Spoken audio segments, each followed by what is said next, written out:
The rain hammered Portland's streets that Thursday evening, transforming Burnside into a river of reflected brake lights and neon glow. Victoria Morgan stood beneath the awning of a modest apartment building in Selwood, her Vera Wang gown clinging to her body like a second skin. The train dragging through puddles she no longer cared about ruining. Her hand trembled as she raised it to knock on apartment 3B. She'd left 850 guests waiting at the Sentinel Hotel, abandoned a reception that cost more than most families earned in 3 years, walked away from Marcus Cunningham III, Harvard legacy venture capital titan. The man her father had called the perfect merger of dynasties and fortunes. But perfect was a lie she could no longer stomach. Her knuckles touched the door. One knock, then another. She heard movement inside the shuffle of footsteps, a child's distant laughter cut short. Then silence, the kind that comes when someone checks a peephole and sees the impossible standing on the other side. The door opened slowly, revealing a man who looked nothing like the polished executives populating her world. Daniel Mitchell stood in worn jeans and a faded Trailblazers t-shirt, his dark hair slightly disheveled, his brown eyes wide with concern. And something else. Something that had lived unspoken between them for 3 years. His voice came through careful and confused. "Tori, what are you doing here?" The words tumbled out broken. Please let me in." He pulled the door wider, his gaze taking in the full picture. Now the wedding dress, the smeared mascara, the bouquet of orchids and roses she still clutched like a lifeline. "Jesus, you're soaking wet. Get inside before you—" He stopped really seeing her now. She stepped into his small living room, water pooling around her ruined designer heels. The apartment was warm and lived in nothing like her downtown penthouse with its sterile elegance. Children's drawings covered the refrigerator, a half-completed puzzle spread across the coffee table. The faint scent of marinara sauce lingered in the air. The confession came in a rush. I couldn't do it. I was standing there in the bridal suite looking at myself in the mirror, and all I could think was that I was about to promise forever to a man I don't love, a man I've never loved, and I couldn't. Daniel closed the door carefully, his movements deliberate, as if any sudden gesture might shatter the surreal moment unfolding in his living room. "You left your wedding." "I left my wedding." "Does anyone know where you are?" She set the bouquet on his bookshelf next to a framed photo of Daniel and a little girl at the zoo. "No. I told the driver to let me out 6 blocks away, walked the rest. I don't think anyone followed me." He ran a hand through his hair, a gesture she'd watched him make 1,000 times during meetings, during presentations, during the late nights when they'd worked together on projects that changed the trajectory of her company. "Tori, you can't just— your fiancé, your family, the press. This is going to be a nightmare." "I know." She met his eyes. "I know exactly what I've done. What it means. What it's going to cost." She took a step closer. "But I had to see you before everything explodes. Before the world tells me all the reasons this is insane. I had to tell you the truth." His voice dropped to barely a whisper. What truth? But he already knew. She could see it in the way his breathing had changed, in the careful distance he maintained, even as his eyes betrayed him. "That I'm in love with you." The confession hung between them, 3 years of careful professionalism and deliberate distance shattering with 6 words. "That I've been since the first month you started working for me. That every decision I've made, every reason I've given myself to stay with Marcus, every attempt to do the right thing and maintain boundaries and be the CEO everyone expects, it's all been a lie built on top of one simple truth." Her voice softened. "You're the only man I've ever wanted." Daniel's face went through emotions too complex to name: shock, fear, longing, something that looked dangerously close to hope. "You don't mean that. You're upset. You're overwhelmed." "Don't." The sharpness in her voice surprised them both. Don't tell me what I feel. I've spent 3 years watching you be kind to everyone in that office. 3 years noticing how you always remember people's birthdays, how you check on the junior engineers when they're struggling, how you light up when you talk about Emma. She moved closer, and he didn't step back. I've memorized the way you push your glasses up when you're thinking, the way you laugh when something genuinely surprises you, the way you go quiet when you're working through a complex problem. The distance between them had shrunk to nothing. I know you take Emma to violin lessons every Tuesday evening. I know you volunteer at the food bank on Saturdays. I know you've been rebuilding your life piece by piece since Sarah died, and that you carry her memory with such grace. It breaks my heart every time I see it. Her voice dropped. And I know that I've felt something from you too. In the careful distance you keep. In the way you look at me sometimes when you think I'm not paying attention. In the absolute professionalism that feels less like protocol and more like protection. His response came strained. Tori, I work for you. You're my boss. You're the CEO of a company worth billions. I'm a senior engineer raising a 7-year-old daughter in a 2-bedroom apartment. We can't. I know what the world sees. Trust fund princess and struggling widower, boss and employee, woman who has everything and man who's lost too much. But that's not what this is. You know it isn't. Then what is it? The question came out raw. It's the only honest thing in my entire life. The silence that followed broke with a small voice from the hallway. Daddy, who's here? Both of them froze. Daniel turned toward the sound, his entire demeanor shifting into protective father mode. Emma, honey, go back to bed. It's someone from work. A little girl appeared in the doorway, clutching a stuffed elephant, her dark curls wild from sleep. She wore pajamas covered in stars and moons. When she saw Tori, her eyes went wide. Wow, you look like a princess. Despite everything, the chaos, the fear, the impossibility of what she'd just done, Tori found herself smiling. Thank you, sweetheart. Why are you all wet? I was walking in the rain. Emma considered this with the serious logic of 7-year-old wisdom. That's not very smart. You could get sick. You're absolutely right. I should have brought an umbrella. I have an umbrella. It has ladybugs on it. Emma stepped closer, examining Tori with open curiosity. Are you a real princess? No, honey. I'm just someone who wore a fancy dress to see your dad. Oh. Emma seemed to accept this. Is it a special occasion? Daniel cleared his throat. Emma, go back to bed, please. I'll come check on you in a minute. Something in his tone registered. Emma nodded, gave Tori one last curious look, and padded back down the hallway. They heard her bedroom door close softly. Tori turned toward the exit. I should go. I shouldn't have come here. I wasn't thinking clearly. His hand caught her wrist, gentle but firm. Stop. Don't run. Not now. Not after saying all of that. The question came out broken. What do you want me to do?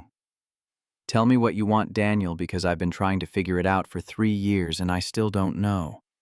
Every time I think I see something in the way you look at me, you pull back. Every time we work late and the air between us feels like it's crackling with everything we're not saying, you find a reason to leave early. She searched his face. So tell me, am I crazy? Am I inventing something that doesn't exist because I'm so desperate to feel something real that I've projected it onto the kindest man in my orbit? You're not crazy. His grip on her wrist tightened slightly. You're not inventing anything. The words came out heavy with old grief. When Sarah died 3 years ago, 3 years, 4 months, and 11 days, it was a brain aneurysm. She was making breakfast. Emma was watching cartoons. I was in the shower. By the time I found her on the kitchen floor, she was already gone. Tori's free hand rose to her mouth. The first year was just survival. Getting Emma through it, getting myself through it, learning how to be both parents when I barely knew how to be one. The second year was rebuilding new job, new city, new life where people didn't look at me with pity. He met her eyes. And then I walked into Morgan Industries for my first day, and you were standing in the lobby arguing with the coffee machine, and I felt something I hadn't felt since Sarah died. Something I had no right to feel. Not for my boss. Not for someone so far out of my league we might as well live on different planets. I'm not out of your league. Tori, you're worth $180 million. I make $92,000 a year. I'm a woman who's been sleepwalking through a life designed by other people. You're a man who rebuilt himself from ashes and turned into someone good, someone genuine, someone who makes me want to be honest instead of strategic. She stepped closer. You want to talk about leagues? I've spent 3 years in rooms full of powerful people who would sell their integrity for market share without blinking. You're raising a daughter with kindness and patience. You treat the maintenance staff with the same respect you show the board members.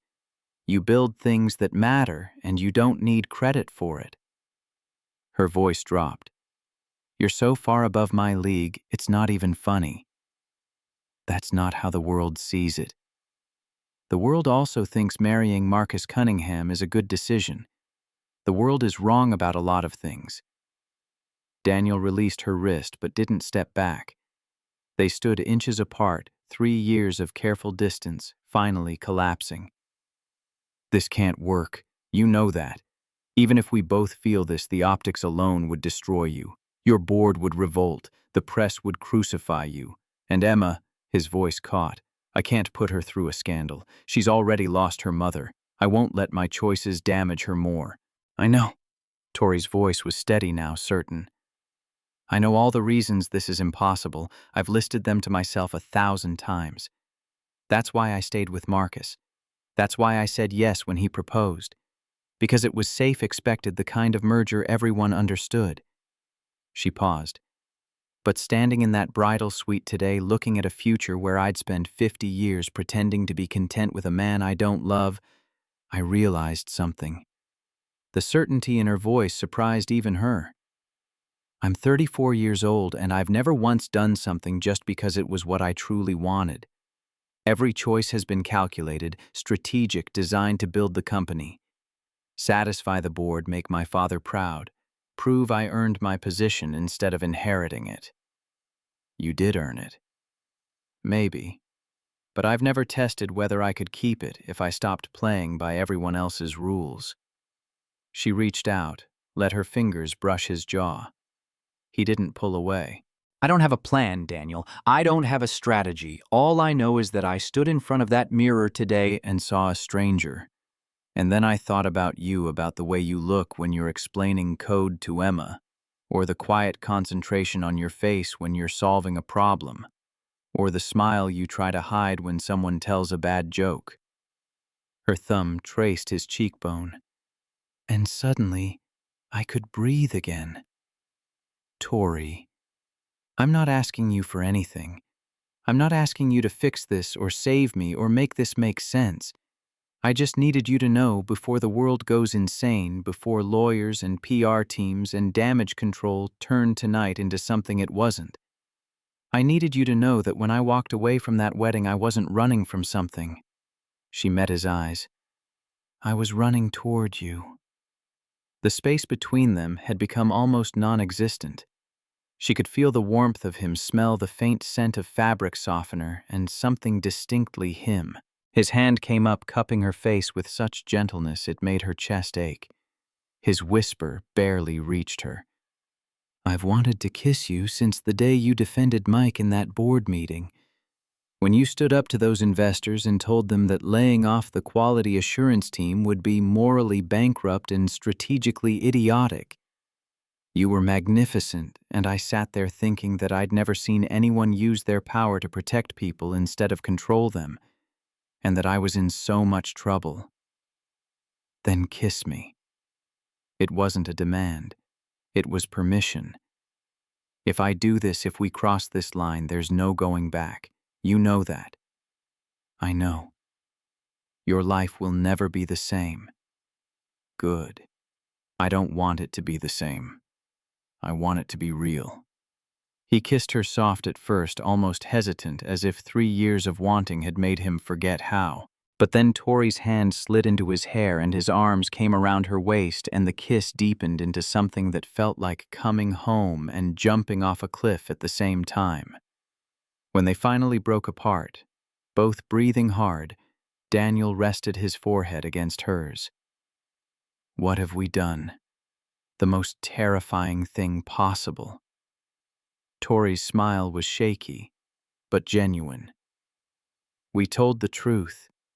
Her phone buzzed in the small purse she'd somehow managed to keep clutched during her escape, then buzzed again and again. The world was catching up. She pulled it out, saw 19 missed calls from her father, 14 from Marcus, 27 from her assistant, and a series of increasingly frantic texts from her mother. The messages painted a clear picture. Where are you? Everyone is looking for you. Marcus is beside himself. This is unacceptable, Victoria. Call me immediately. And then from her father. Whatever you're doing, stop. Come home. We'll fix this. They'll fix it. Tori's voice was hollow. They'll spin it.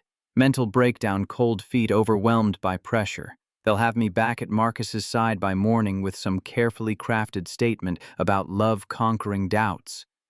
Daniel's voice was carefully neutral, giving her space to choose. Will you go? No.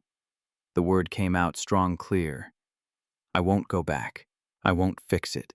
I won't let them turn tonight into something it wasn't. Then what will you do? I don't know. She looked at him. Really looked at him, taking in the concern and fear and impossible hope written across his face. But I know I won't lie anymore. Not about this. Not about what I feel. Tori, they'll destroy you. Your father, Marcus, the board, they have power resources. They'll make this as painful as possible. Let them try. There was steel in her voice now, the same steel that had built a company from her father's regional success into a national powerhouse.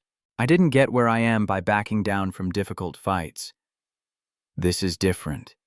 This is personal. Exactly. She kissed him again, quick and fierce. This is the first fight that's ever really been mine. Her phone rang her father. She declined the call. You should answer. Avoiding them will only make it worse. I know, but I need one more minute. One more minute where it's just us and the truth, and nothing else. They stood there in his small living room, her in her ruined wedding dress, him in his worn t-shirt and jeans, while outside the rain continued to fall, and somewhere across the city, 850 guests were learning that Victoria Morgan had vanished from her own wedding. Daniel asked quietly, what happens now? Now I face it. All of it. The consequences, the fallout, the scandal. She straightened her spine, feeling something shift inside her, the CEO mask sliding back into place, but different now, backed by truth instead of performance. But I need to know something first.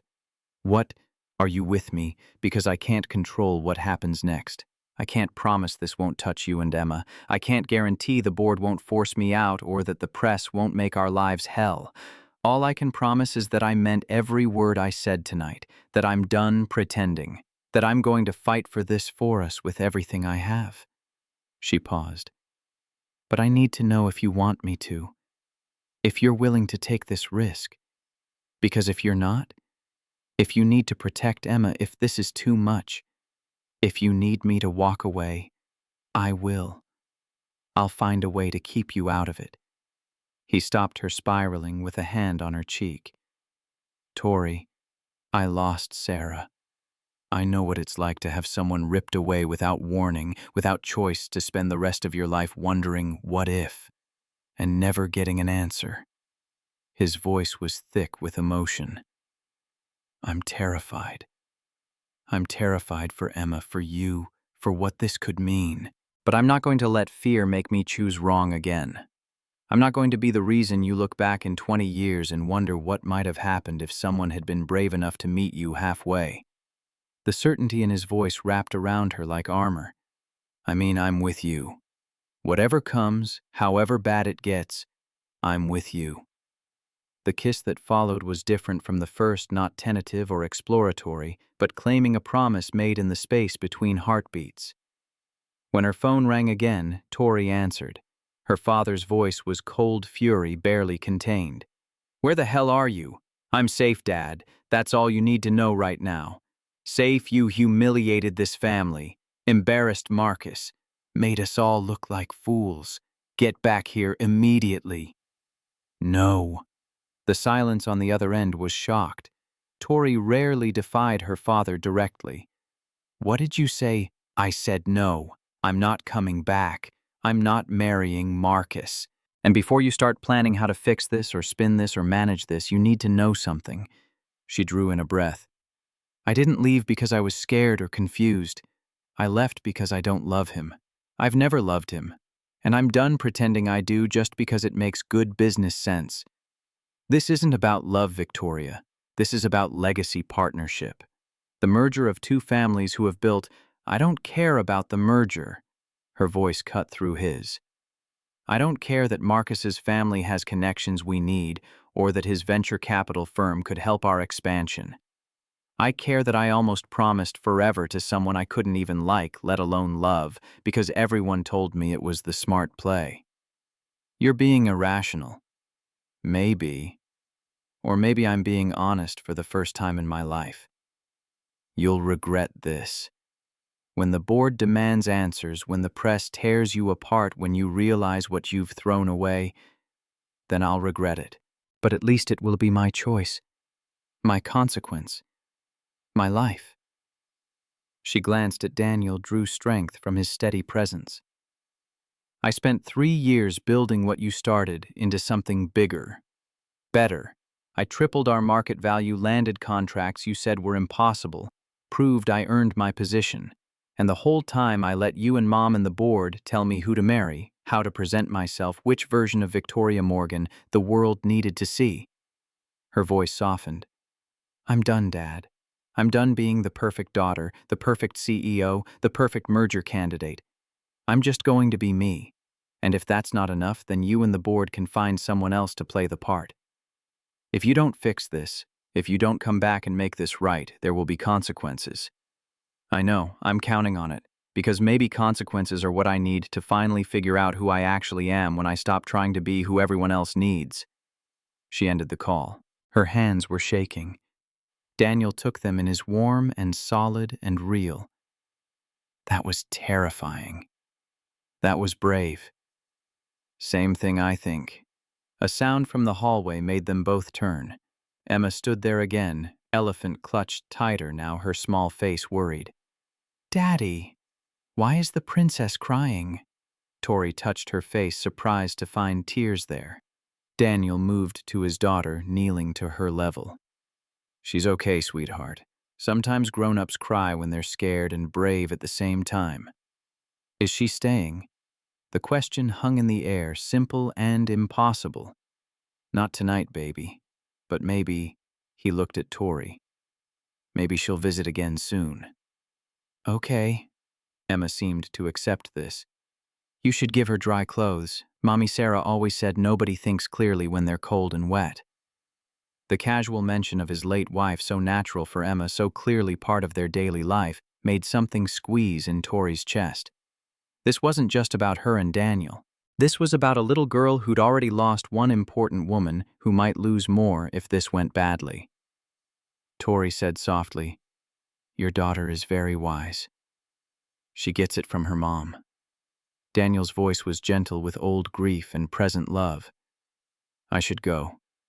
Find a hotel, figure out my next move. I've disrupted your evening enough." "Where will you go?" "I don't know. Somewhere the press won't think to look. I need time to think before I face the board, the public, all of it." The offer came quiet, almost hesitant. "You could stay here." The couch pulls out. You're exhausted. It's late, and the last thing you need is paparazzi catching you checking into a hotel in a wedding dress. He managed a small smile. Besides, Emma's right. You should get dry.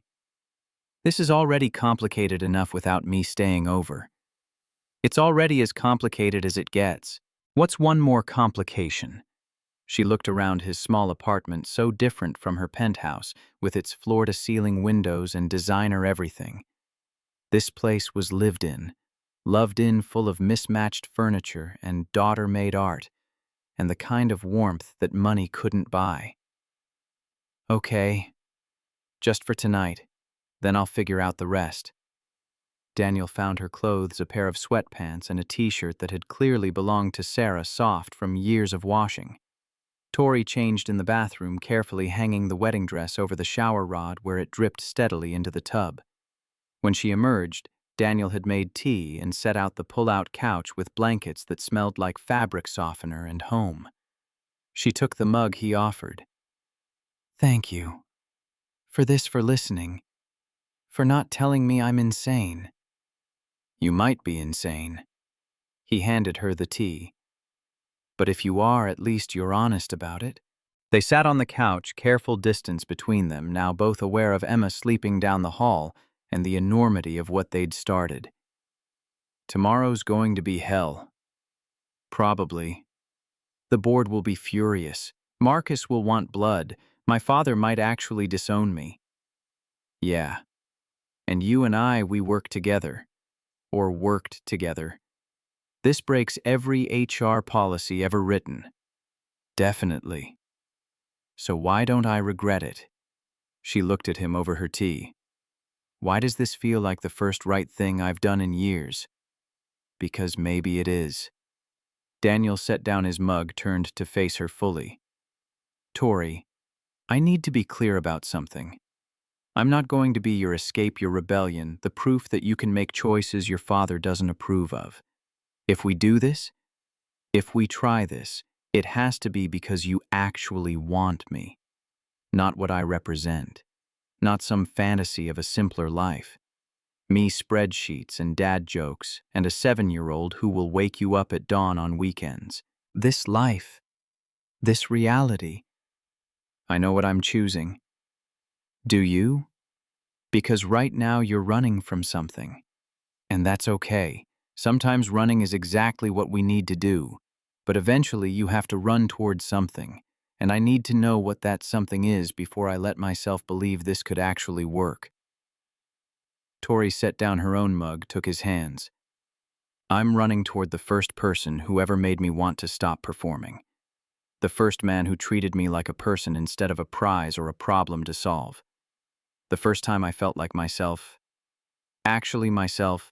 Not CEO Tori, or daughter Tori, or any of the other versions, was every time I walked past your desk and you looked up and smiled like seeing me was the good part of your day.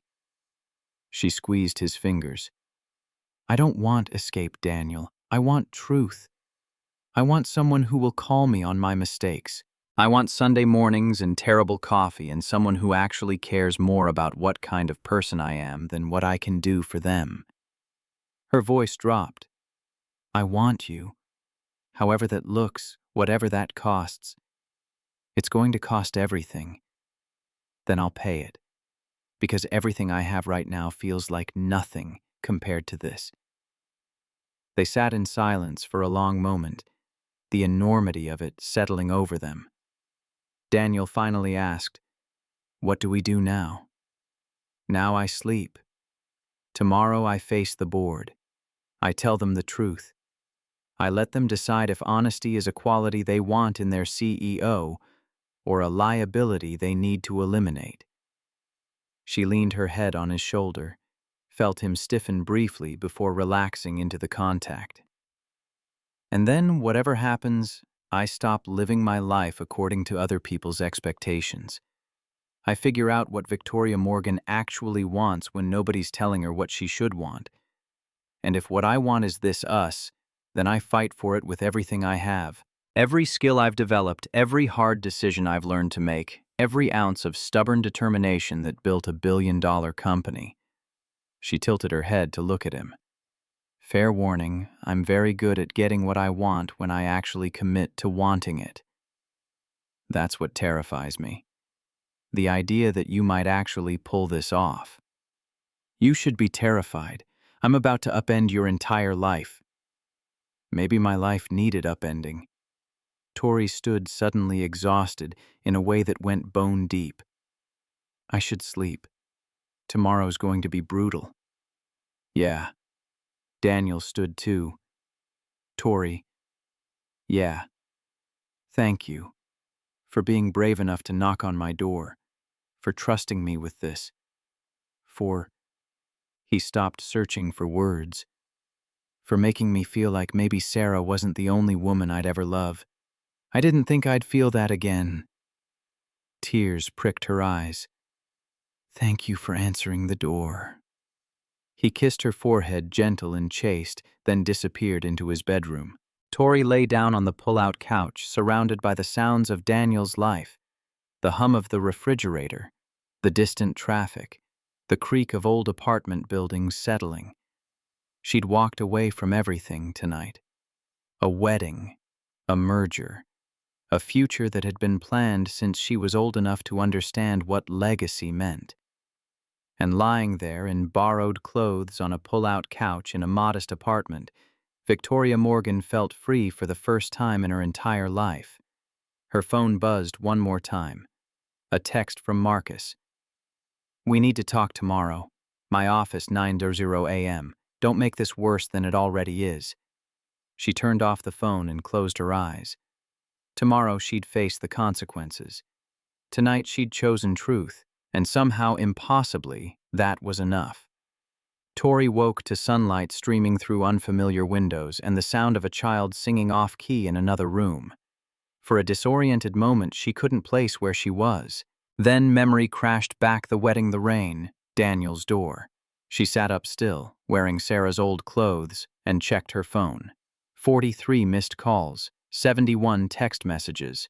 Her email inbox had exploded overnight with subject lines ranging from urgent board emergency meeting to statement required immediately to a single message from her mother that read only, "How could you?" The singing grew louder. Emma's voice carried down the hallway, accompanied by the clatter of dishes. Tori stood folding the blankets carefully, trying to erase evidence of her intrusion into their morning routine. When she emerged into the kitchen, she found Daniel at the stove making pancakes, while Emma sat at the small table coloring aggressively in a princess coloring book. Emma announced to no one in particular, "The princess shouldn't marry the prince. She should marry whoever makes her happy, even if it's the baker or the dragon." Daniel caught Tori's eye over his daughter's head, a smile tugging at his mouth. Tori slid into the chair across from Emma. "I like your philosophy on princesses." Emma looked up, seeming unsurprised to find Tori still there. "My teacher says we can be anything we want, so princesses can too. They don't have to follow rules just because they're in a fancy dress." "Your teacher sounds smart." "She is. She has a tattoo of a butterfly, and sometimes she wears sparkly shoes." Emma returned to her coloring. "Are you still sad?" "A little, but less than yesterday. Daddy says being sad is okay. It means something mattered." She selected a purple crayon. "Did something matter?" Tori glanced at Daniel, who was very deliberately focused on pancakes. "Yes, something mattered very much." "Then purple is the right color. Purple is for important feelings." The simple wisdom of it made Tori's chest ache. Here was a 7-year-old who'd lost her mother, navigating emotions with more grace than most of the executives Tori knew. Daniel set down plates pancakes shaped like flowers for Emma, regular rounds for Tori. "Eat. You'll need your strength." "For what?" "For whatever comes next." They ate in companionable silence, broken only by Emma's running commentary about her coloring choices and a story about her friend Zoe, who had brought a frog to school in her lunchbox. It was so normal, so domestic, so utterly different from Tori's usual mornings of protein smoothies consumed while reviewing market reports. At 8:15, Daniel walked Emma to the bus stop while Tori cleaned the dishes and offering a way to be useful in this space that wasn't hers. When he returned, his expression had shifted into something more serious. I called in sick to work. Figured showing up today would be complicated. Daniel, you didn't have to. Yes, I did, because in about, he checked his watch, 40 minutes you're supposed to meet Marcus. And I'm guessing the press has already connected enough dots to make things interesting. As if on cue, Tori's phone rang, her assistant Jennifer. I have to answer this. I know. She picked up. Jennifer. The relief in Jennifer's voice was palpable. Oh, thank God. Where are you? Are you safe? The office is losing its mind. Your father's called 3 times. Marcus showed up at the building at 7, demanding to know your location. And Tori, she dropped her voice. There are reporters outside. Someone leaked that you left the wedding and they're camped out waiting for a statement. How bad is it? Viral. #runaway bride is trending. People are posting footage from the venue guests looking confused, Marcus's family leaving your father's face when he realized you were actually gone. Jennifer paused. Where are you? Tori looked at Daniel. Made a decision. Somewhere safe. I need you to do something for him. Anything. Clear my schedule for today. Cancel the meeting with Marcus, tell him I'll speak with him when I'm ready, not before. And schedule an emergency board meeting for tomorrow morning. 10 a.m. Tori, your father already called one for this afternoon. 4 p.m. He said it's mandatory. Of course he had. Robert Morgan didn't wait for his daughter to dictate timing when his legacy was at stake. Fine. 4 p.m. I'll be there. She steadied her voice. And Jennifer, thank you. For not judging. For just helping. Jennifer's voice softened. You've always been good to me. Whatever's happening, I trust you have your reasons. For what it's worth, I never liked Marcus anyway. He talked to the support staff like we were furniture. After she hung up, Tori found Daniel watching her with quiet concern. Board meeting at 4, which gives me exactly, she checked the time, 7 hours to figure out what I'm going to say. What do you want to say? The truth. That I don't love Marcus. That I won't marry someone for corporate strategy. That I'm done letting other people's expectations dictate my choices. She met his eyes. But I can't tell them about you. Not yet. It'll look like an affair, like you're the reason I left, which would destroy your career and make Emma's life hell. So you're going to protect me by lying. I'm going to protect you by being strategic about timing. There's a difference. She moved closer. Daniel, if I walk into that boardroom and announce I'm involved with an employee, they'll use it against both of us. They'll claim you manipulated me, seduced the boss. They'll paint you as opportunistic and me as compromised. Your reputation will be shredded, and Emma will have to watch her father get dragged through the press. And if you don't tell them, then I control the narrative. I make this about me choosing authenticity over convenience, about refusing to live a lie. Once the dust settles, once I've proven I can still run the company without a strategic marriage, then we can go public, on our terms, when we're ready. Daniel was quiet for a long moment. You've thought this through. I've thought about nothing else since 3 a.m. She took his hand. I know it means hiding, lying by omission. All the things I said I was done with. But this lie protects you and Emma. And right now that matters more than my principles about transparency. I don't want to be your dirty secret.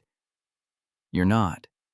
You're the person I'm choosing to protect while I burn down everything else. She squeezed his fingers. Give me time.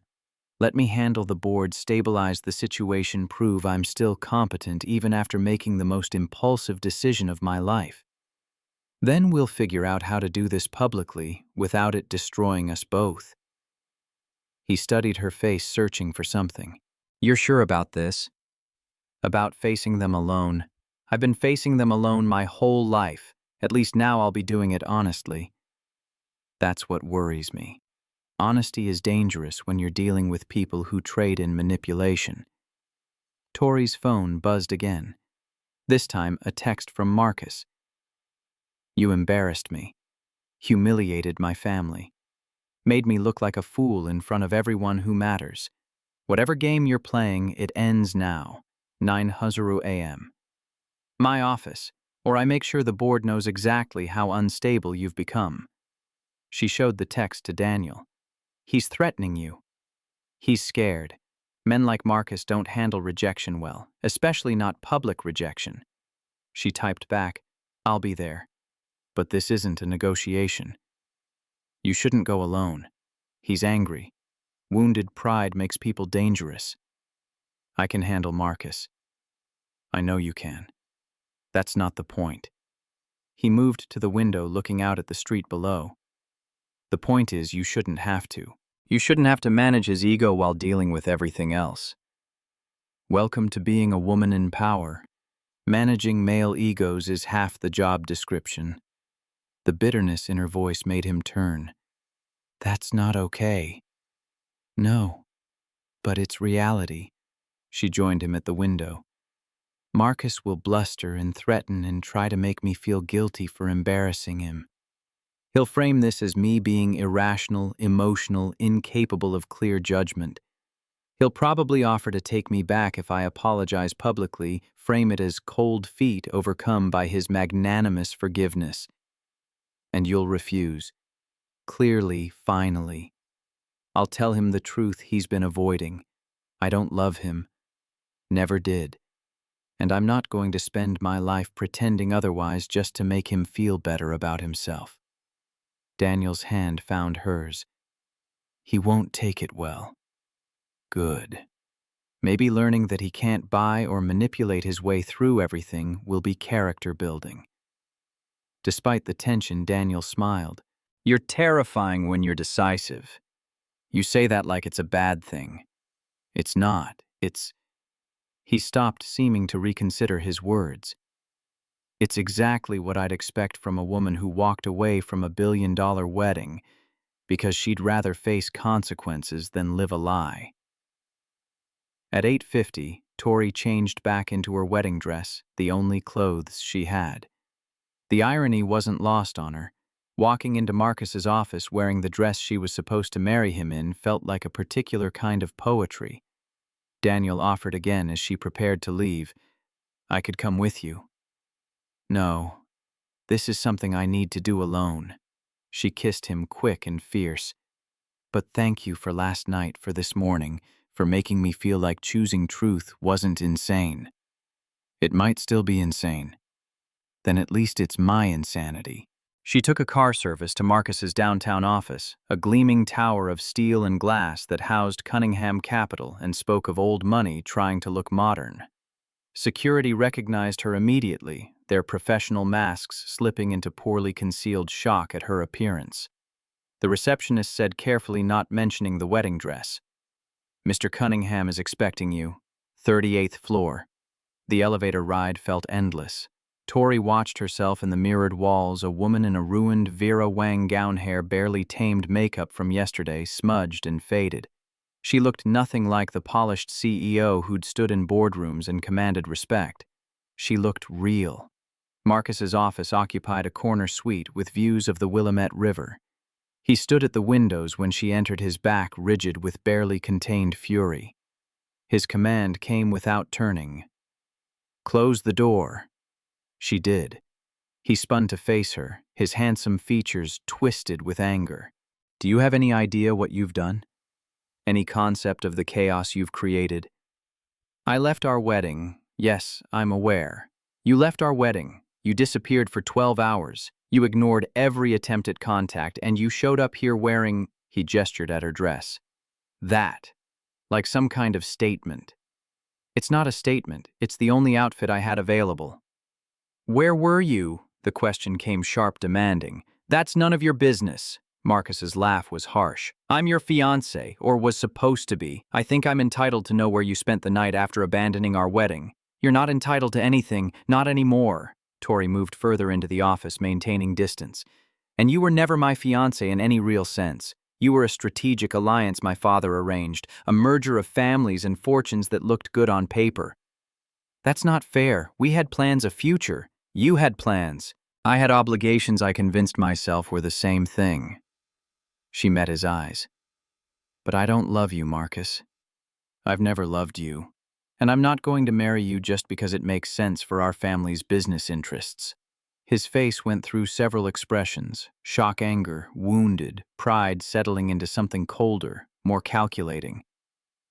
Is there someone else? The question hung between them, loaded and dangerous. This isn't about someone else. It's about me refusing to live a lie. That's not an answer. It's the only answer you're getting. Tori kept her voice level. What happened yesterday, what I did, it wasn't about you. Not really. It was about me finally being honest about what I want from my life. And what you want doesn't include me. No, it doesn't. I'm sorry if that hurts your pride, but it's the truth. Marcus moved to his desk, poured himself scotch despite the early hour. Your father called me 3 times, very concerned about your mental state. Suggested that perhaps you'd been under too much stress, that maybe we should consider a postponement rather than a cancellation. I'm not postponing. I'm done. He seems to think you might be persuaded otherwise, given time, given the right incentives. What kind of incentives? A seat on the Cunningham Capital Board, increased stake in the merger between our companies, more autonomy in how you run Morgan Industries. He sipped his scotch. Your father's willing to make significant concessions if you'll just reconsider. I'm not interested in concessions. Tori, be reasonable. You walked out on the wedding of the year, made both our families look foolish. But we can fix this.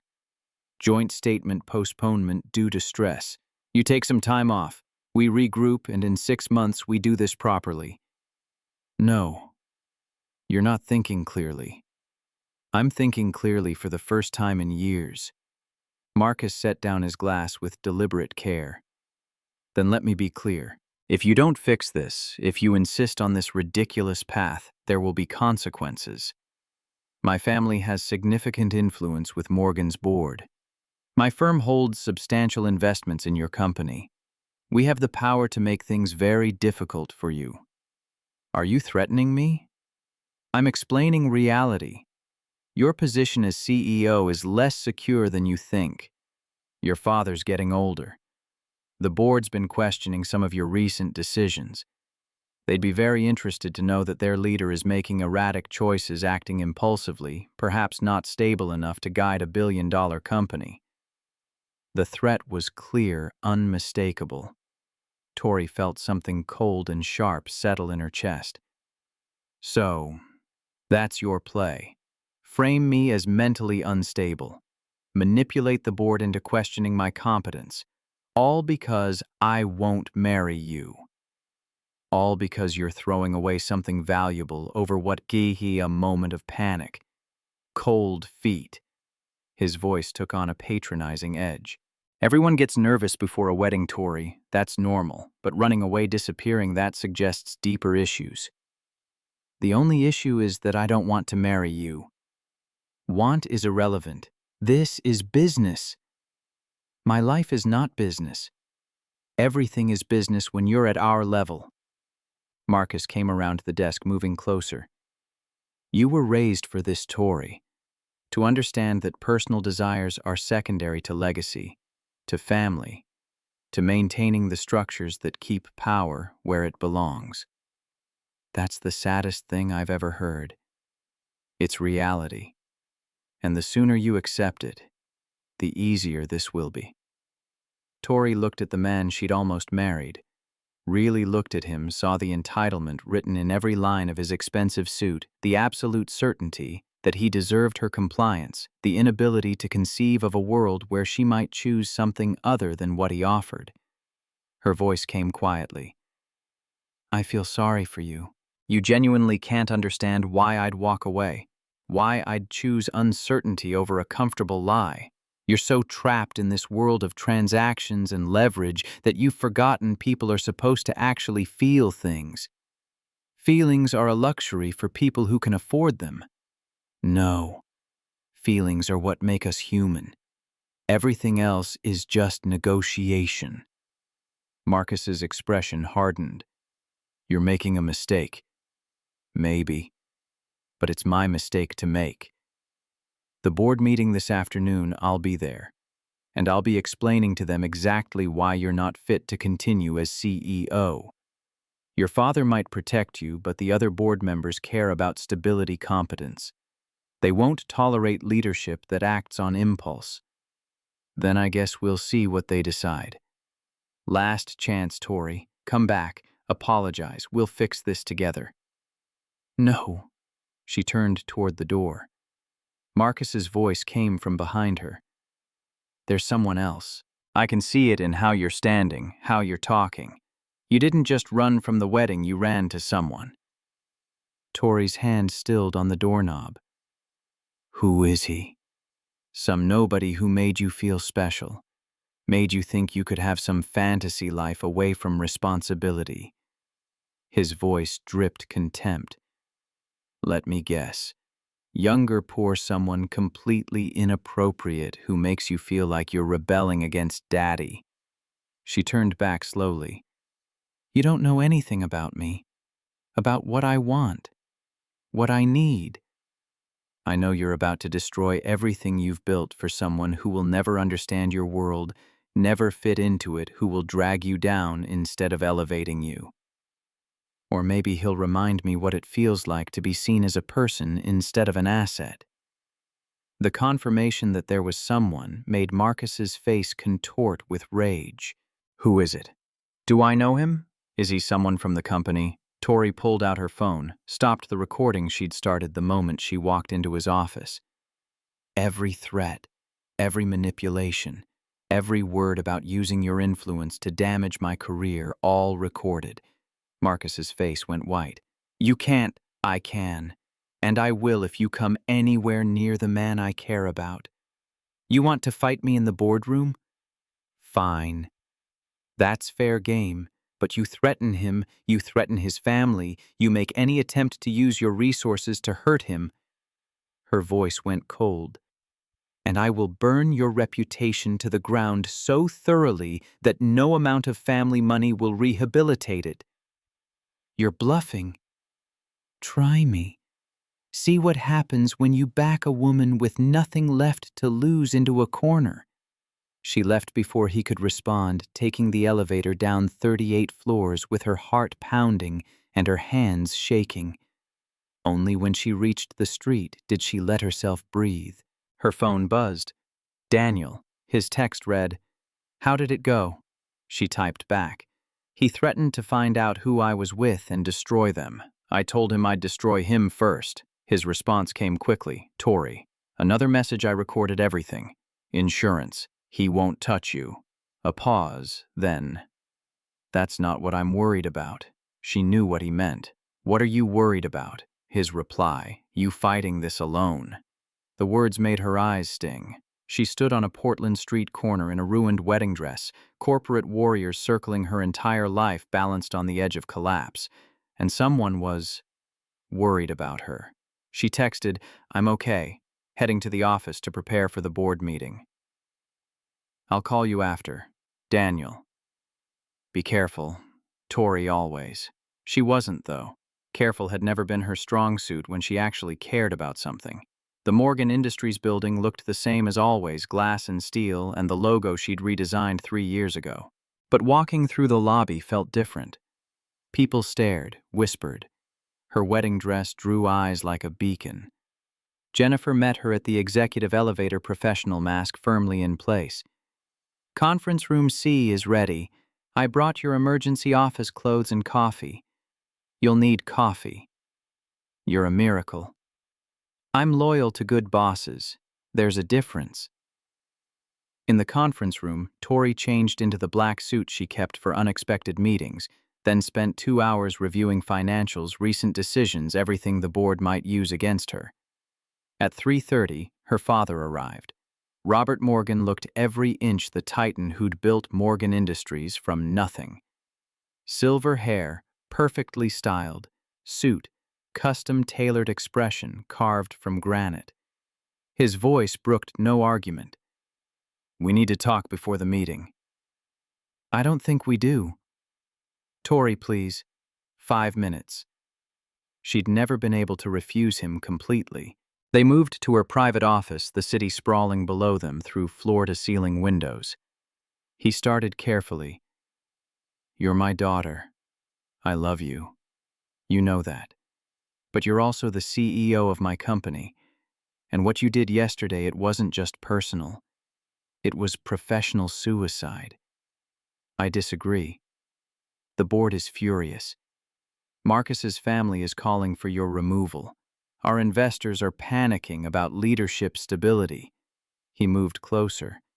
"I've spent the last 18 hours trying to protect you, trying to convince people this was temporary insanity, brought on by stress. But you're not making it easy." "I don't want to make it easy.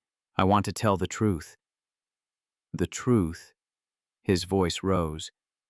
"The truth is, you abandoned a wedding in front of 850 people, made us all look like fools, destroyed a strategic alliance that took years to build. What truth could possibly justify that?" "The truth that I don't love him. That I've been lying to myself and everyone else because I thought that's what being a good CEO required. That I'd rather face consequences than spend 50 years pretending to be happy." Robert's expression softened slightly. "You think I don't understand? You think your mother and I married for love? This was an arrangement. Two families' beneficial merger. We made it work because that's what adults do. I don't want to make it work. I want to actually live. Living is a luxury we don't have. We have responsibilities, legacies, people depending on us. Then maybe I'm not the right person to carry that legacy." The words hung between them, radical and terrifying. Robert said quietly, "Don't say that. Don't even think it. You're exactly the right person. You tripled our value-landed contracts I couldn't have imagined. You earned this position. Then trust me to know what I need. I do trust you with business. But this," he gestured vaguely, "this is different. This is emotion overriding judgment, and I can't let you destroy yourself because you're having a moment of crisis." "It's not a moment, it's a reckoning." Her father studied her for a long moment. "There's someone else, isn't there?" Tori's silence was answer enough. "Who?" "It doesn't matter. It matters if he's the reason my daughter threw away her future. He's not the reason. He's the reminder that I deserve better than a marriage of convenience." She met her father's eyes. "Do you love Mom? Actually love her, or is it just comfortable? That's not fair." "It's a simple question." Robert moved to the window, looking out at the city he'd conquered. "Your mother and I have built something. Partnership, respect, shared goals. Love grows from that in time. That's not an answer. It's the only answer I have." He turned back. "And it's been enough. It sustained us for 40 years, given us you built this empire. That's more than most people get from chasing fairy tales. I don't want a fairy tale. I want to actually feel something. Feeling passes. Legacy endures. Then let my legacy be honesty instead of empire." The board meeting started at 4 sharp. 12 faces around a mahogany table, each representing billions in investments and decades of influence. Tori took her seat at the head spine straight, expression calm. Her father sat to her right. Charles Cunningham, Marcus's father, sat directly across a clear power play. Robert began, "Let's begin. We're here to discuss yesterday's events and their impact on company leadership." Charles Cunningham didn't wait for pleasantries. "My family and yours had an agreement, a merger that would have benefited both companies substantially. Your daughter destroyed that agreement in the most public, humiliating way possible. Tori said evenly, I ended a personal engagement, not a business contract. Personal and professional are inseparable at our level. You know that. Charles's voice was sharp. Your erratic behavior raises serious questions about your judgment, your stability, your fitness to lead. Erratic behavior. I made a choice not to marry someone I don't love. That's called integrity, not instability. You made a spectacle, embarrassed both families, created a PR nightmare. Charles leaned forward. And now we hear there may be someone else involved. Someone inappropriate. Tori felt the room's attention sharpen. My personal life is not board business. It is when it affects company reputation. Patricia Walsh, another board member, interjected. If there's been inappropriate conduct with an employee that absolutely affects your position. There has been no inappropriate conduct. Then who is he? Charles pressed. This mystery man worth destroying a strategic alliance for. That's not relevant to this meeting. Everything about your judgment is relevant. Charles pulled out his phone, tapped the screen. My investigators are already looking into your recent activities, cross-referencing schedules, checking security logs, interviewing sources. We'll know soon enough. Tori felt ice in her veins. She'd protected Daniel for now, but how long before someone connected dots? Before security footage showed her leaving in her wedding dress, arriving at an apartment building in Selwood. Her father interjected, This is a board meeting, not an interrogation. We're here to discuss leadership, not pry into Tori's private affairs. Patricia said carefully, Robert, I understand she's your daughter, but we have a responsibility to shareholders, to company stability. If she's compromised, I'm not compromised. I made a difficult personal choice that has nothing to do with my ability to run this company. Charles smiled coldly. Doesn't it? Because from where I'm sitting, you've demonstrated incredibly poor judgment. Impulsive decision-making, inability to honor commitments, all qualities we can't afford in leadership. The meeting devolved from there.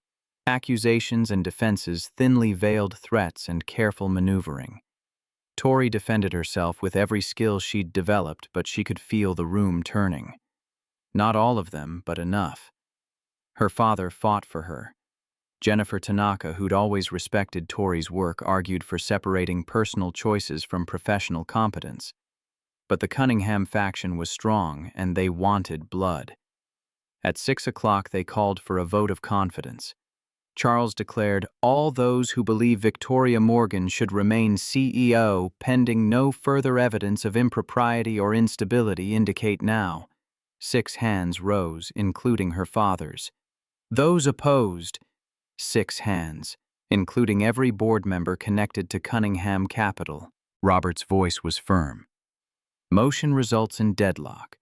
Ms. Morgan retains her position pending Monday's full review with legal counsel. Meeting adjourned. But Tori knew what the numbers meant. 6-6. The barest majority. One shift in allegiance, and she'd be out. Charles paused at the door. This isn't over. My son may have been willing to forgive your betrayal. I'm not. We will find out who you're protecting. And when we do, we'll make sure everyone knows exactly what kind of leader you really are. After they'd all left, Tori sat alone in the conference room, exhaustion crashing over her in waves. Her phone buzzed. Daniel. His text. Are you okay? She typed back with shaking hands. I survived. Barely. They're investigating, looking for you. Daniel. Let them look. I'm not hiding. Tori. You don't understand what they'll do. Daniel. I understand perfectly, but I'm not going to let you fight this alone. I'll be there in 20 minutes. Don't argue. She wanted to argue, wanted to protect him, keep him separate from the carnage. But God, she was tired of being alone. And the thought of seeing him, of having someone on her side who cared more about her than corporate strategy, was too tempting to refuse. She texted, okay. 20 minutes later, Daniel Mitchell walked into her executive office like he belonged there. No hesitation, no fear, just steady presence and determined eyes. She said unnecessarily, "You came." "Of course I came." He crossed to her, pulled her into his arms. "You faced them alone. The least I can do is be here when you're falling apart." "I'm not falling apart." "You're shaking." She was. Now that she'd stopped performing, stopped defending, stopped fighting, her body was catching up to the trauma of the last 24 hours. She whispered against his chest, "They're looking for you. Charles Cunningham has investigators. They'll find security footage. They'll put together that I went to your apartment. They'll destroy you. Let them try." "You don't mean that." "I absolutely mean that." He pulled back enough to meet her eyes. "Tori, I told you last night I'm with you. That doesn't mean I'm only with you when it's convenient or safe. That means I'm with you when it's terrifying and impossible and likely to end badly. This could cost you everything. You already cost me everything the moment I fell in love with you. There's no going back from this. No safe version where we protect ourselves and still get to be together. So we might as well be brave about it. You're sure?" "I've never been more sure of anything." Tori's phone buzzed. A news alert: breaking sources say runaway bride Victoria Morgan may have been involved with Morgan Industries employee. Investigation ongoing. It had started. The unraveling they'd both feared. She showed him the screen. "It's happening. Faster than I thought." Daniel read over her shoulder. "Then we get ahead of it. Tell the truth on our terms before they twist it into something ugly. If we go public now, they'll crucify you, frame you as manipulative, say you seduced your boss. And if we hide, they'll say the same thing, but we'll look guilty." He took her hands. "Tori, there's no good option here, but there's an honest one. We tell the truth, we own it, we face whatever comes together." She looked at this man, this good, steady, impossible man who'd somehow become the most important person in her carefully constructed world. Her voice came steady. Okay, we tell the truth." They drafted a statement together, short, direct, true. Tori typed while Daniel paced behind her desk, both of them aware they were about to detonate whatever remained of her carefully constructed professional life. The words came sparse. "I left my wedding because I don't love Marcus Cunningham and never have. I have feelings for Daniel Mitchell, a Morgan Industries engineer. Our relationship began after my engagement ended and was never inappropriate. I take full responsibility for my choices and their consequences. I will not apologize for choosing honesty." Daniel's finger hovered over the send button on her computer. "Are you ready?" Tori took a breath, thought about everything she was about to unleash: the scandal, the judgment, the board's fury, the press feeding frenzy. Then she thought about spending the next 50 years pretending to be someone she wasn't. "Send it." He did, and together they watched the world explode. The statement went live at 6:47 on a Friday evening. By 7, Tori's phone had received over 400 notifications. By 7:30, the story had been picked up by every major news outlet in the Pacific Northwest. By 8, it was national. Tori stood at her office window watching the city lights flicker to life, while her world caught fire online. Daniel sat at her desk monitoring the media response on his laptop, his expression growing grimmer with each refresh. His voice came quiet. "They're calling you reckless, saying you threw away a fortune for a fling, that you've lost perspective." "What are they saying about you?" His silence was answer enough. "Daniel, tell me that I'm a gold digger, an opportunist, that I saw a vulnerable woman and manipulated her for my own gain." He looked up, pain etched across his features. "One article is questioning my fitness as a father, suggesting that someone who'd pursue his boss might not have appropriate boundaries with his daughter." Tori's hands clenched into fists. That's disgusting. That's reality. We knew this would happen. Knowing it and watching it are different things. She moved away from the window, began pacing. They're going after Emma, a 7-year-old child, because her father fell in love with the wrong person. She doesn't read the news. She won't see it. But her friends' parents will. Her teachers will. In a week, she'll be the kid whose dad is all over the internet for sleeping with his billionaire boss. We didn't sleep together.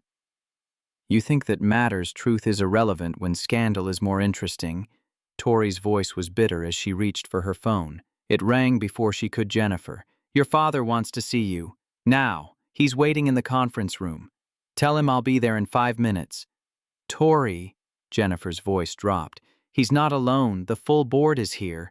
Tori felt her stomach drop. It's almost 9 p.m. on a Friday. I know. They called an emergency session 10 minutes after your statement went live. Of course they had. She'd just handed them everything they needed to remove her. I'm on my way. She hung up, met Daniel's worried gaze. Emergency board meeting. They're going to use the statement to force me out. Then I'm coming with you. Daniel, no. That'll only make things worse. Worse than what? Worse than every news outlet in the country calling me a manipulative parasite. Worse than my daughter's name being dragged through this. His jaw set with determination. If they're going to crucify you for being with me, the least I can do is stand there and take some of the hits. They'll eviscerate you. They're already doing that. Might as well earn it. Against her better judgment, Tori let him come. They rode the elevator down to the conference level in tense silence, her hand finding as both of them drawing strength from the contact. The boardroom was full when they arrived. All 12 members present their faces ranging from sympathetic to furious. Her father sat at the head of the table, his expression unreadable. Charles Cunningham sat opposite, looking like a man who'd just won a long-fought battle. Every pair of eyes tracked to Daniel as he entered behind Tori. Charles's voice dripped false courtesy. Mr. Mitchell, how kind of you to join us, though I don't recall extending an invitation. Daniel replied calmly. I'm here because this meeting is about me as much as it's about Tori. Seems only fair I get to hear what you plan to do to us. What we plan to do is restore sanity to this company's leadership, Patricia Walsh interjected. Tori, what were you thinking? Releasing that statement without board approval, confirming an inappropriate relationship with a subordinate. There was nothing inappropriate. Our relationship began after my engagement ended. Your engagement ended yesterday, and you were at his apartment last night in your wedding dress. Charles pulled out a tablet, turned it to show security footage. Building cameras captured you entering his residence at 8:42 p.m. You didn't leave until this morning. So forgive us for questioning the timeline. Tori felt Daniel tense beside her. I went to Daniel's apartment because I needed someone I trusted.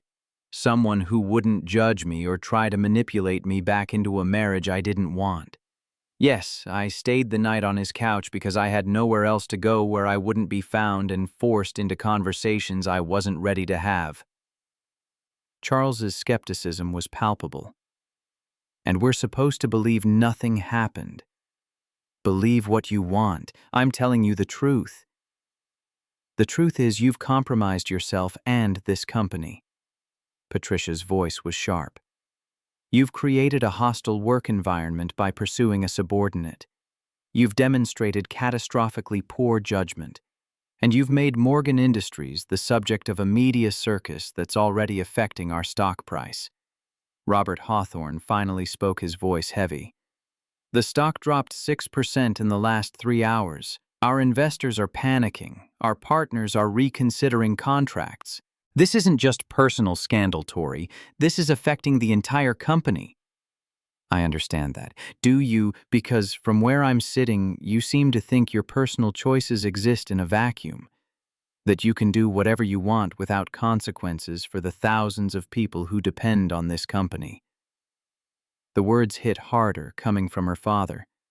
The disappointment in his voice was worse than Charles's anger. I never said there wouldn't be consequences. I said I was willing to face them. Are you willing to face them for him? Charles gestured at Daniel. For your employees, for your father who built this company from nothing. Yes, because the alternative is lying and I'm done with that. Charles stood. Then you're done as CEO. I'm calling for an immediate vote. All those in favor of removing Victoria Morgan from her position as Chief Executive Officer, effective, immediately indicate now.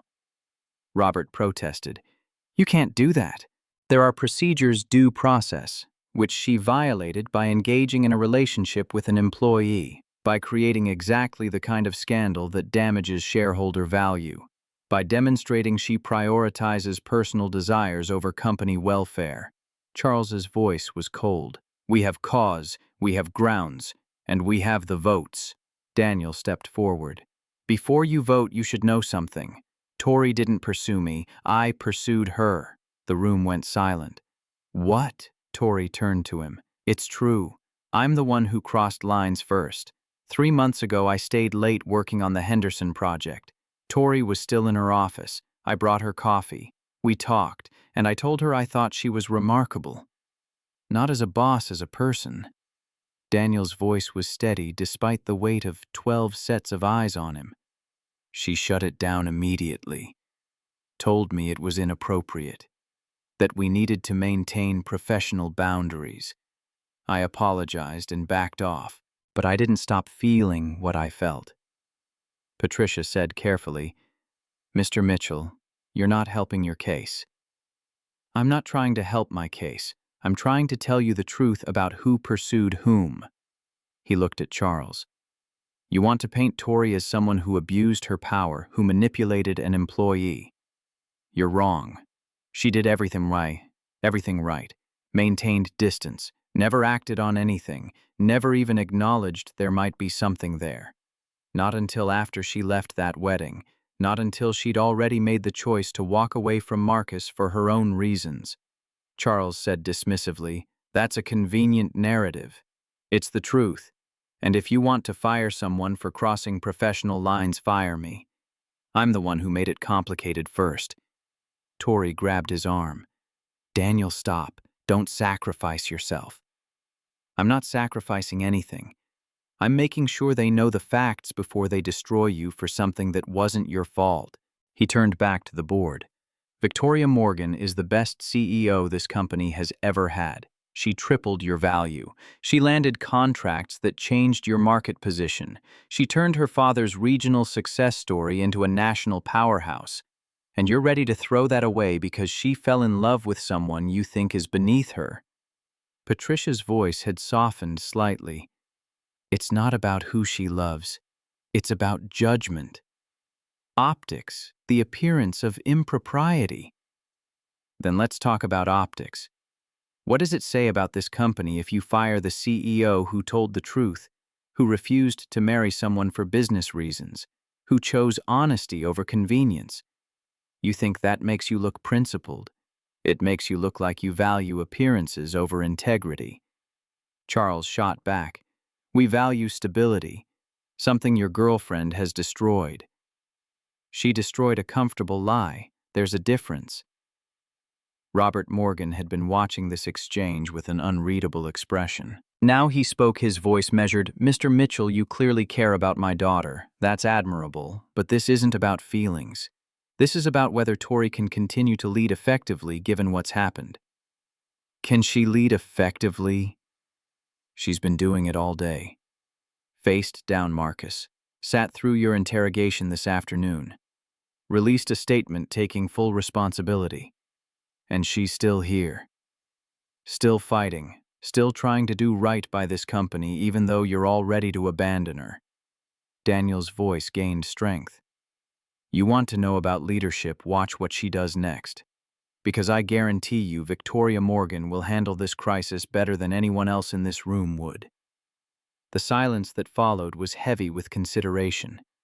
Finally, Jennifer Tanaka spoke, one of the board members who'd voted for Tori earlier. Robert, may I suggest something? Of course. We're making this decision in crisis mode, reacting instead of thinking strategically. She looked at Tori. You've admitted to a relationship with an employee. That's grounds for discipline, yes, but it's not necessarily grounds for removal, not if we handle it properly. Patricia asked, what are you suggesting? A formal ethics review. Independent investigation into the timeline and nature of the relationship.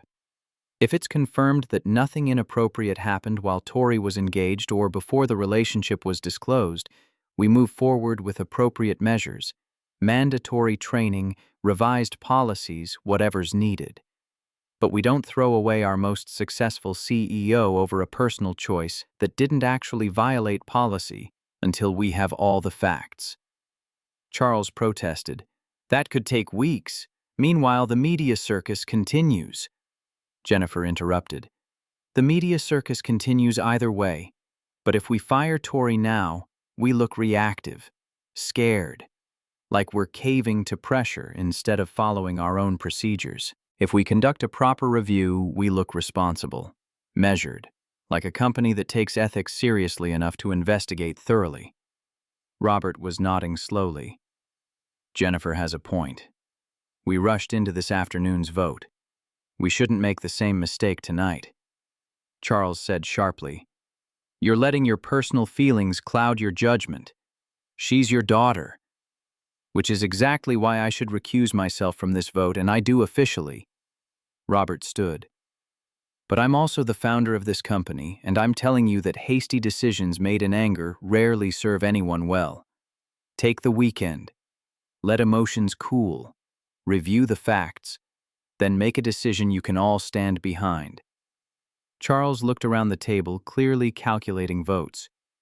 Without Robert's automatic support for Tori, the math had shifted. But Jennifer's suggestion had planted doubt. Fine. We table the vote until Monday. But Tori, you're on administrative leave until then. No company decisions. No public statements.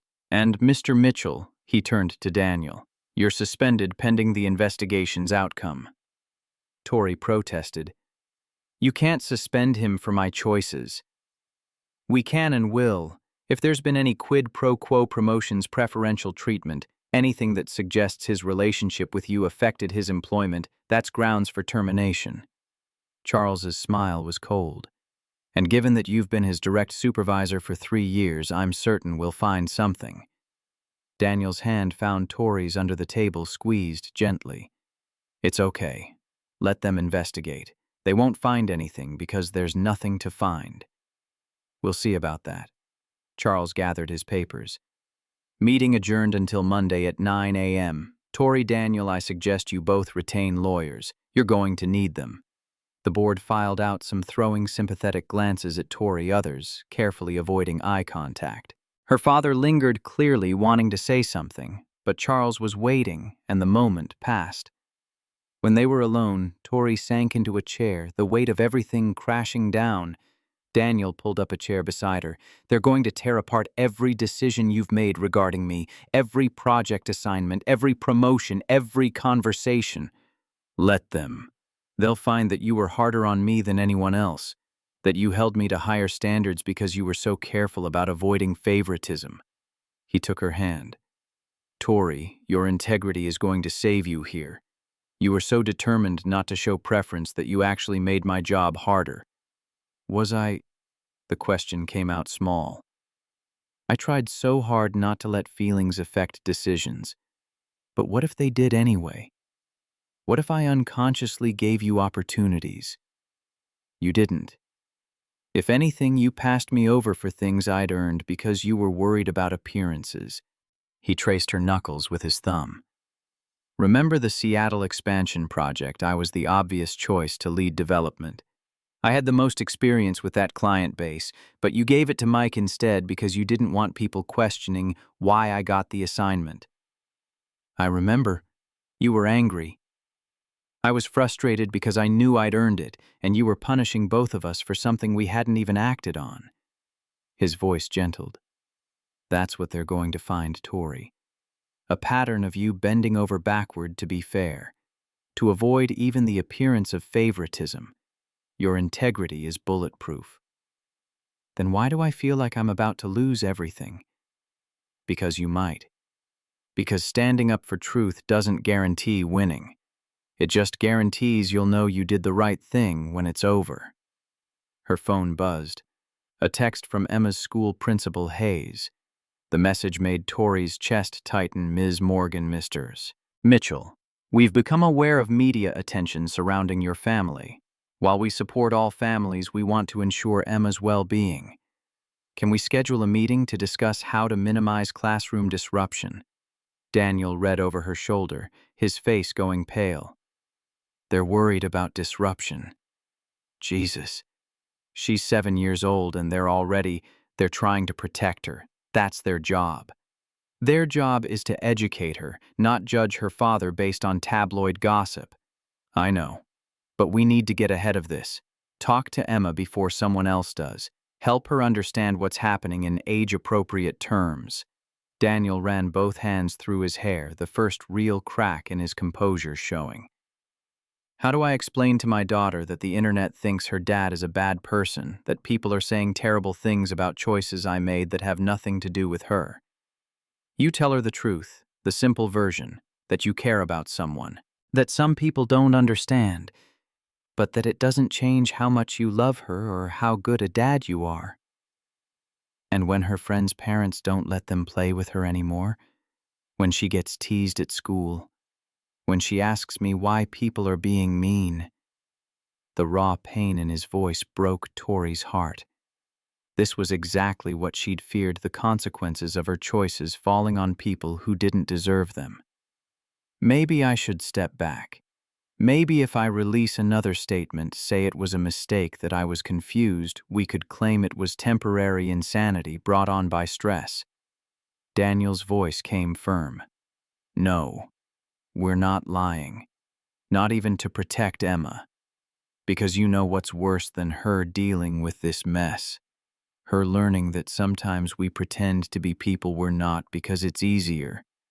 That we lie about what matters to make other people comfortable. She's 7, Daniel. She shouldn't have to be brave about her father's love life. She's 7, and she's already braver than most adults I know. She watched her mother die. She rebuilt her life in a new city with a grieving father who barely knew how to function. She can handle this. He pulled Tori closer. What she can't handle is me teaching her that love is something to be ashamed of. That telling the truth is wrong if people don't like the answer. You're sure? I'm terrified, but I'm sure. He kissed her temple. We go talk to her together. We explain what's happening. And we show her that sometimes doing the right thing is hard, but we do it anyway. They left the office at 10 p.m., taking separate cars to avoid photos of them together. Tori drove through rain-slick streets to Daniel's apartment, her mind racing through possible scenarios, trying to prepare for a conversation she had no template for. Emma was still awake when they arrived, being watched by Daniel's neighbor, a kind elderly woman named Mrs. Brennan, who'd helped with childcare since they'd moved to Portland. Thank you for staying late. I know this is beyond, Mrs. Brennan interrupted gently. That baby needed someone. I stayed. Simple as that. She gathered her knitting, then paused. Those people on the news, they don't know you, don't know your heart. Anyone who's watched you with Emma knows what kind of man you are. The kindness in her voice made Daniel's eyes shine with moisture.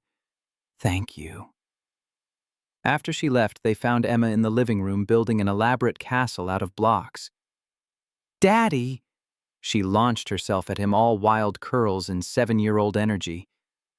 You're home, Mrs. Brennan let me stay up because you were working late.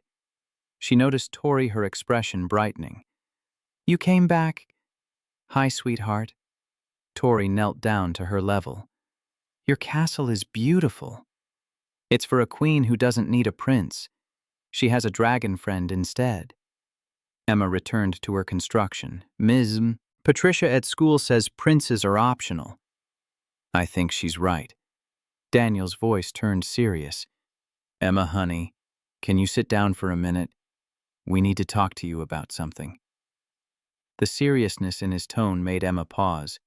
She settled on the couch, elephant clutched to her chest, her small face suddenly worried. Did I do something wrong? No, baby. You didn't do anything wrong, but something's happening that might affect you, and we want you to hear about it from us first. Okay. Her voice was very small. Daniel sat beside her, Tori taking the chair opposite. You know how people sometimes care about each other? How Daddy cared about Mommy? Emma nodded. Well, sometimes grown-ups develop feelings for someone new, and that's what's happened with me and Tori. Emma looked between them, processing. You like her? Like her. Despite everything, Tori had to suppress a smile at the elementary school phrasing. Yes, I like her, and she likes me too. Oh, Emma seemed to consider this. Is that bad? No, it's not bad, but some people think it is because Tori is my boss at work, and those people are talking about it on the news and on the internet. What are they saying? Daniel's jaw tightened.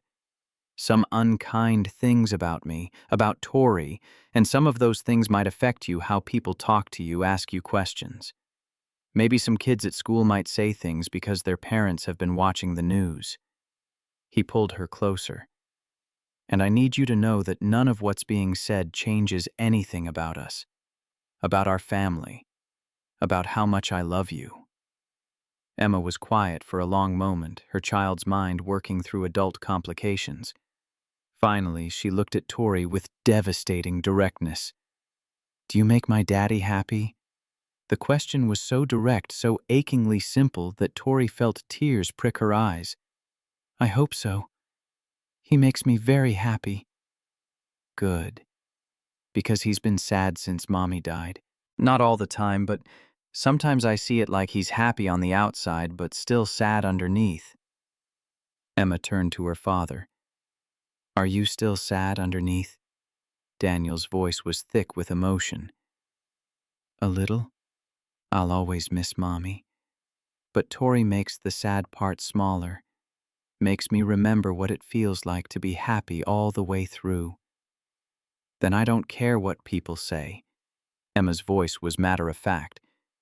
If someone makes you happy, that's good. Ms. Patricia says we should be kind and happy is important, so if people are being mean about it, they're wrong. It's not quite that simple, sweetheart. Why not? Emma looked genuinely confused. If you're not hurting anyone and you're happy, why does it matter what other people think? Out of the mouths of babes, Tori thought. A 7-year-old had just articulated what she'd been struggling to explain to a boardroom full of adults. You're absolutely right. It shouldn't matter, but sometimes grown-ups make things complicated. Grown-ups make everything complicated. Emma sighed with the weight of ancient wisdom. Zoe's parents got divorced, and everyone asked me if I was worried you'd find a new wife and forget about Mommy. But I said you wouldn't because you're not dumb. You can love Mommy and still like someone new. Hearts don't run out of room. Daniel pulled his daughter into his lap, holding her tight.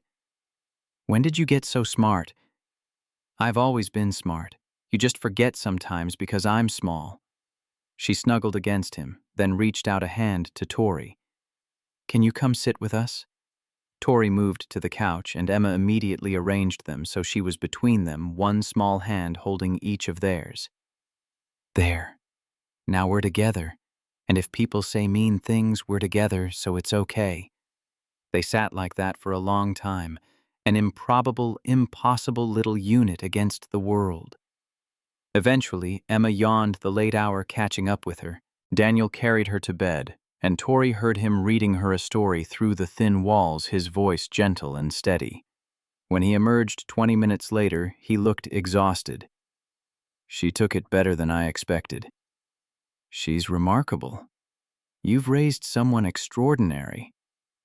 I've raised someone who's had to deal with too much loss already. And now I'm adding scandal to the list. You're also showing her what it looks like to be honest, to stand up for what matters. That's worth something. Daniel sank onto the couch beside her. Monday's going to be brutal. The investigation, the board. Charles Cunningham is going to find every email we've ever exchanged and twist it into evidence of impropriety. Let him look. We've been professional, careful. There's nothing to find except 3 years of me being half in love with you and trying to hide it. That's not a crime. That's just human. Her phone buzzed again. Another news alert. She glanced at it, felt her stomach drop. Breaking anonymous source claims. Victoria Morgan promised employee promotions in exchange for relationship. No. The word came out sharp. That's a lie. That never, I know it's a lie. You know it's a lie. But they don't need truth. They just need a story that sells. Daniel took the phone from her, set it aside. This is how they're going to play it. Anonymous sources. Unverifiable claims. Death by 1,000 cuts until your reputation is so damaged the board has no choice but to remove you. Richard's behind this. Has to be. He's feeding stories to the press. Can you prove it? No. Which is exactly why he's doing it this way. Tori stood, began pacing again. God, I should have seen this coming. Should have known he wouldn't just fight fair in the boardroom. He'll use every weapon he has. Then we need weapons too. Like what I've already told the truth. I don't have dirty secrets to leak or anonymous sources to deploy. My only ammunition is honesty, and that's not enough against someone willing to lie. Then we make it enough. Daniel's voice was determined. We document everything. Every decision you made regarding me, every project, every review. We build a timeline that proves beyond doubt that you never showed favoritism, that if anything you were harder on me than anyone else. That'll take days. The vote is Monday. Then we work all weekend. I'll pull my personnel file. You access your decision logs. We'll build a case so airtight they can't ignore it. Tori looked at him. This man who'd already lost so much, who was now offering to spend his weekend building a defense for her job. Why are you doing this? Why are you fighting so hard for me when walking away would make your life infinitely easier? Because 3 years ago, I was drowning. Grief, single parenthood trying to rebuild in a city where I knew no one. And the first person who made me feel like maybe I could survive was you. He stood cross to her. You didn't know it. Didn't know that every time you asked how I was doing, every time you noticed when I was struggling, every small kindness, it mattered. It pulled me back from the edge bit by bit. He cupped her face. I'm not walking away from the person who saved me just because staying is hard. I'm not that man. And you're not the woman who gives up when things get complicated. So we fight. Together. Whatever it takes.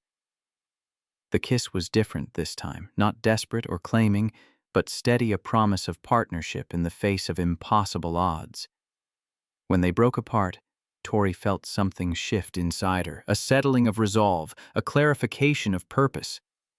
Okay, we fight, but we do it my way. What's your way?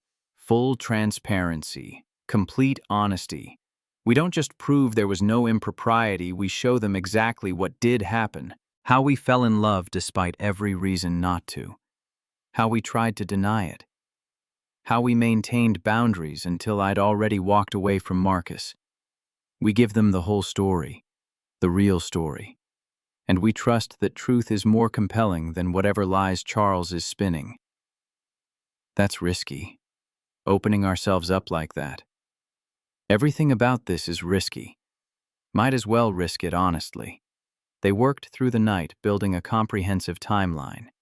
Tori's decision logs showed a pattern of her actually passing Daniel over for opportunities: the Seattle expansion, the lead engineer role on the Martinez account, the chance to present at the industrial conference. Every instance where he'd been qualified, but she'd chosen someone else. His performance reviews showed high marks, but nothing that stood out as preferential. If anything, her feedback was more critical of his work than any other employees. Their email history was scrupulously professional. No flirtation. No personal conversations. Just project updates and technical discussions. "This is good." Daniel studied the documents as dawn began to break.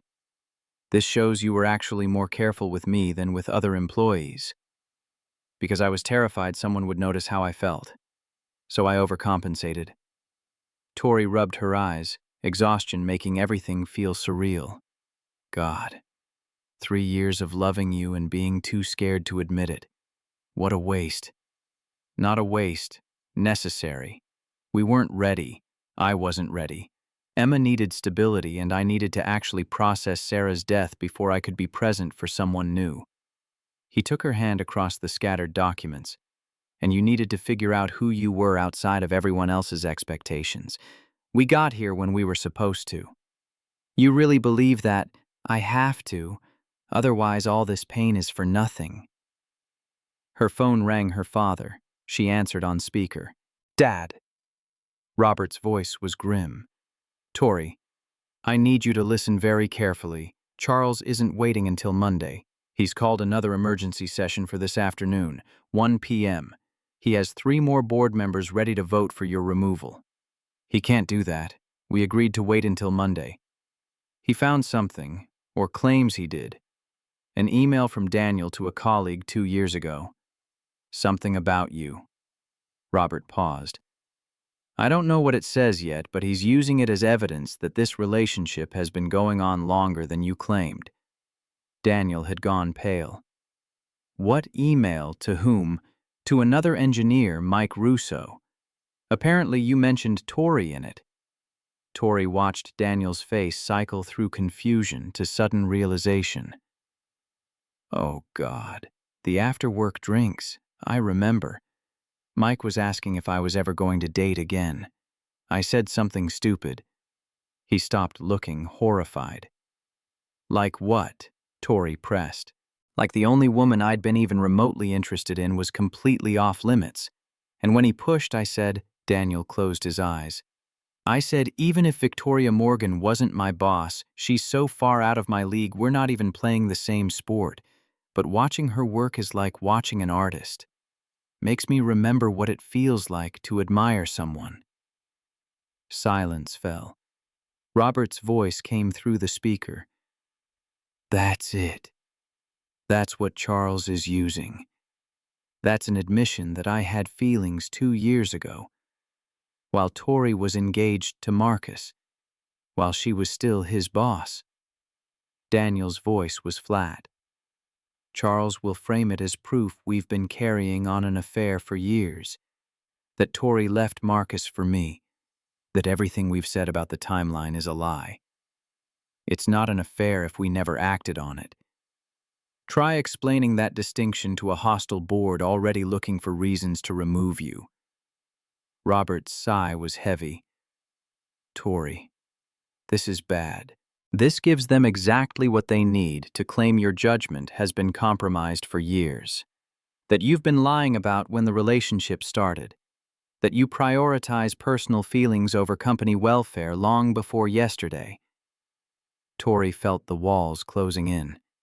Every defense they'd built, every piece of evidence they'd gathered, all of it undermined by one casual comment in an email sent 2 years ago.